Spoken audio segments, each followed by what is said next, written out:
Good day, everyone. My name is Alon Salfati, and I'm a PhD candidate at the University of Derby Data Science Research Center. And today I will be presenting our paper, Trigger Labs, Advancing Malware Detection for Realistic Scenario Simulation. I believe this call will take approximately 7 minutes, 7 to 10 minutes, and then I'm more than happy to take any questions or feedback um, on this presentation or the paper through my university email, e.salfati1 at Unimed Derby ACUK, or to my co-author Harry Yu, h.yu at Derby ACUK. So before we dive deep into what Trigger Labs are and what solution they are coming to solve, um, I would like to cover the very basics, right? Why do we even need something other than sandboxes, right? So when we are looking on like this niche of malware detection, like sandboxes, dynamic sandboxes, static analysis, um, we basically take the assumption, or the majority of those systems takes the assumption that when we put a piece of software into the sandbox, we would be able to test on it safely, right? That was the initial intention there. And if we take, let's say, an encryption malware that goes and lock the computer, we put in the malware into the sandbox environment.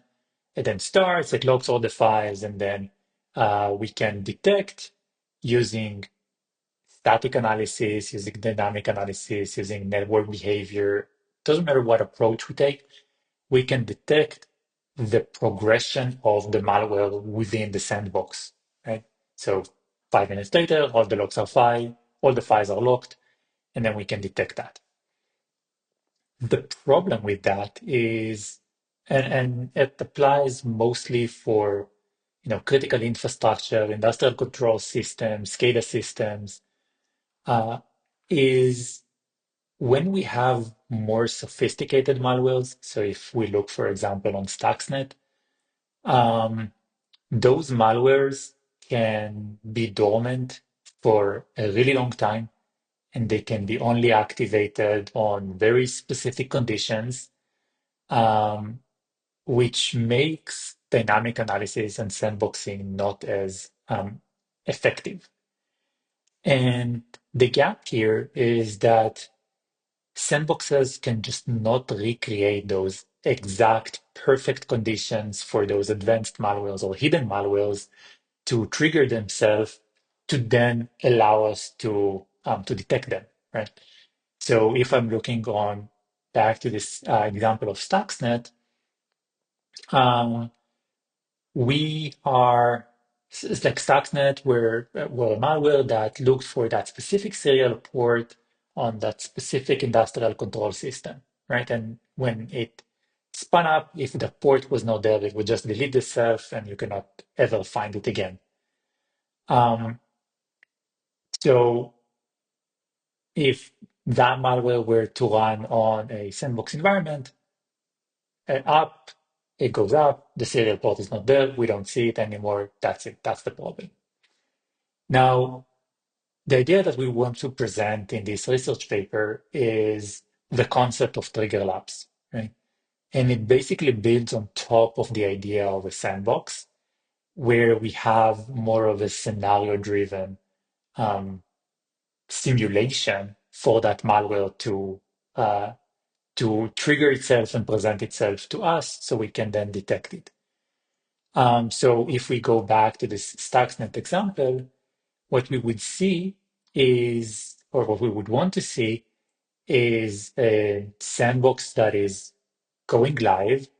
It says, well, I'm trying to protect an, I don't know, water pump.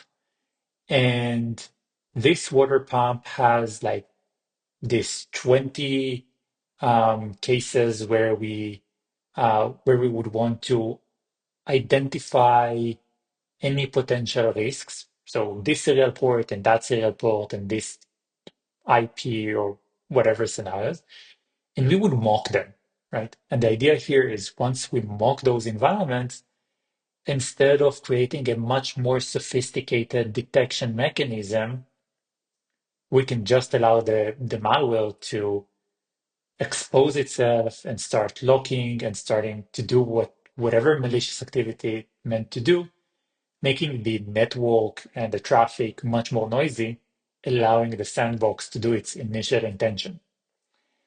Now, the key contributions in this paper is the ability to kind of help those sandboxes overcome those blind spots.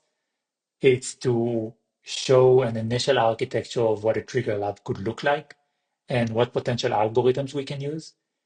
And we also want to have like this empirical study on what dormant malwares are and how can we activate them.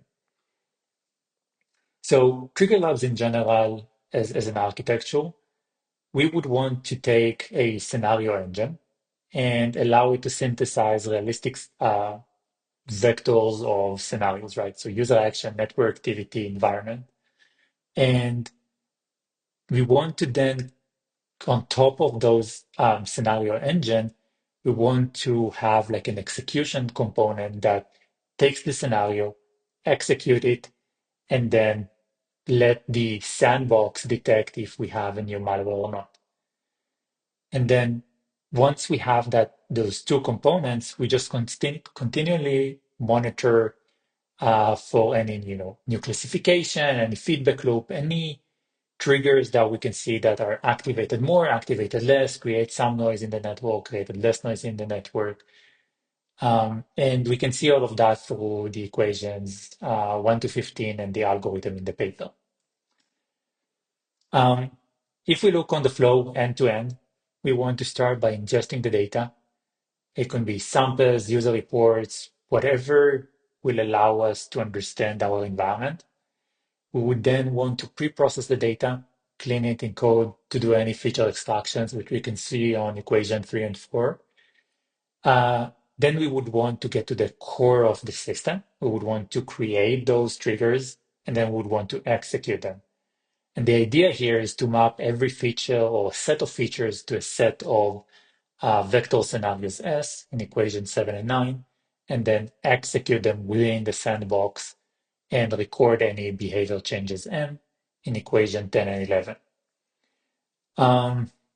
Once those are executed, we would want to analyze the network, to analyze it for every benign or malicious activity within the execution logs, and then we would want to have like this feedback loop um, where we compute and refine our process. So I've already kind of went through an example, but if we look on water treatment and industrial control system, a symptom a symptom could be, let's say, an unexplained chlorine dose shift in network spike. In the standard sandbox environment, we won't see any alert because when we put in the system, it's been, I don't know, 5 years and different infrastructures back then, but so we couldn't detect anything. But now we know like this new hardware is there, and then something is then triggered by the malware. In a trigger lab scenario, we would create different operator logins. We would shift and change the time spent. We would do different handshakes. We would mock different hardwares connected to the environment. And then what we would see is that the effectiveness score over time grows, right? So when we measure throughout all the equations, we would see that um, there is more noise within our environment because now the malware is actually triggered, taking that dormant playbook payload to surface up, and then we can rapidly detect it. Um, there are some limitations and takeaway and roadmap for this work. So it does not cover everything, the current algorithm, and it really does not leverage the state of the art of what we can do, especially today with Gen AI. Um, as we are progressing with this research, the goal here is to leverage AI or Gen AI to understand better the environment that we are protecting with this Trigger Lab environment, to produce smarter scenarios, to focus more on the execution and how we then take those results and evaluate them against common security frameworks. This would allow us to create a much more robust environment for us to then test and provide value to everyone who would then use this research. Um, and the final key takeaway that I really want to emphasize is we just need to remember that the dormant malware is not, it's not harmless, right? It's there and it can stay there for years until it's actually activated. And the goal is not to just create a more sophisticated detection mechanism, but to help the malware present itself or create this or to present itself to the surface. So basically, we're trying to provoke it. um, Happy to take any question, any feedback on the presentation, on the paper. Happy to have any conversation. Thanks again for the time and to everyone who watched the presentation. Have a great day.